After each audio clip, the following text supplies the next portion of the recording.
নমস্কার বন্ধুরা, Bengali moms কিচেনে আপনাদের সবাইকে স্বাগত। আমি সোমা সরকার আবারও চলে এসেছি একটা নতুন ভিডিও নিয়ে।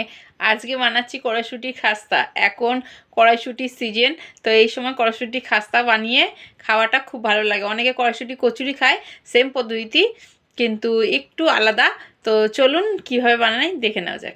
বন্ধুরা, আজ কড়াইশুঁটির কচুরি হচ্ছে, তার জন্য নিয়েছি কড়াইশুঁটি, একটু জিরে আর একটু আদা। তো জিরে আদা বেটে নেবো, আর কড়াইশুঁটিটাকেও আমি পিষে নেবো, কাঁচাই পিষবো। অনেকে সিদ্ধ করে পেষে, তো আমি এটা কাঁচা পিষে তারপর এটাকে সেঁকবো। আর শীতকাল এসে গেছে, কড়াইশুঁটির কচুরি না হলে কি চলে? তাহলে বলুন, তাহলে চলুন আগে পিষে নিই। দেখুন বন্ধুরা, কড়াই গরম হয়ে গেছে। এবার আমি দিয়ে দিচ্ছি সাদা তেল।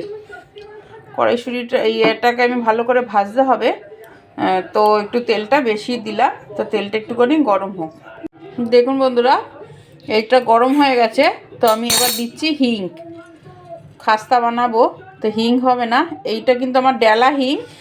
যেই হিংটা আপনারা গুঁড়ো কিনে আনেন সেটা না, এভারেস্টের এটা একটা ডেলা হিং পাওয়া যায়। এর গন্ধটা কিন্তু এটা পুরো পিওর থাকে, ওর মধ্যে কিন্তু অনেক পাউডার মেশানো থাকে।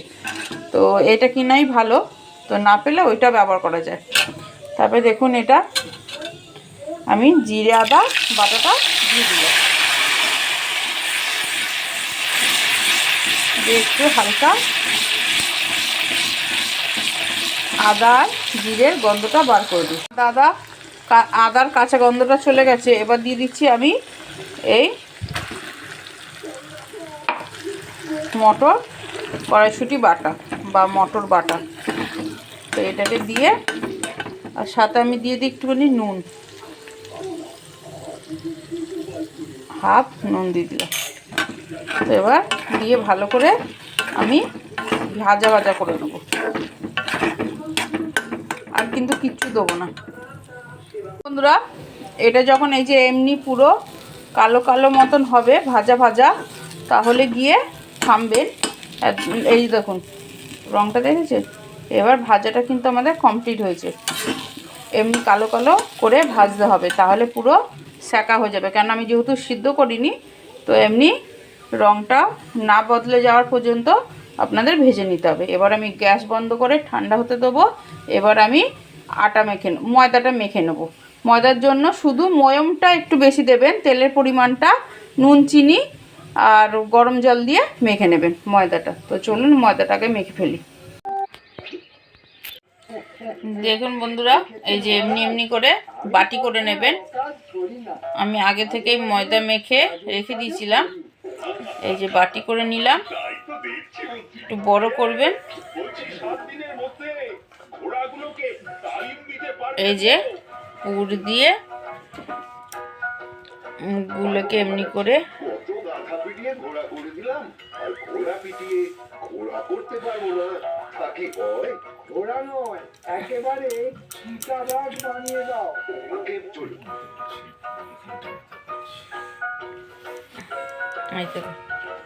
হয়ে গেল।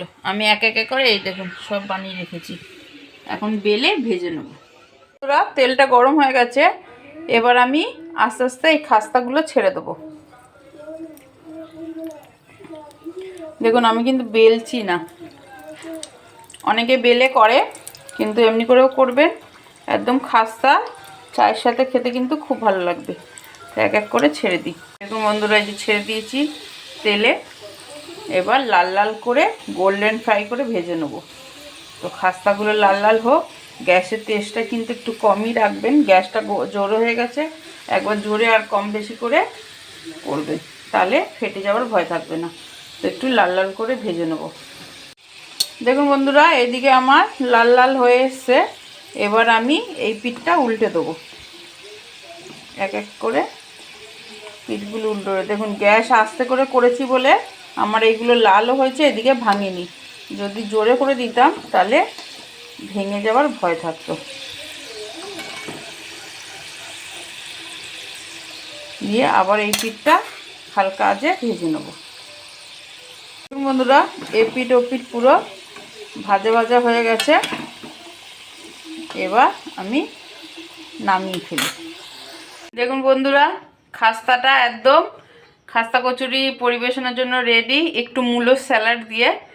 তো শীতকালে এখন মূলো চলছে, পৌষ মাস শেষ হতেই চলেছে, তো মূলো স্যালাড দিয়ে এটা খেতে খুব ভালোই লাগে। তো কেমন হয়েছে রেসিপিটা অবশ্যই জানাবেন, ভালো লাগলে একটা লাইক কমেন্ট শেয়ার সাবস্ক্রাইব অবশ্যই করবেন। ধন্যবাদ।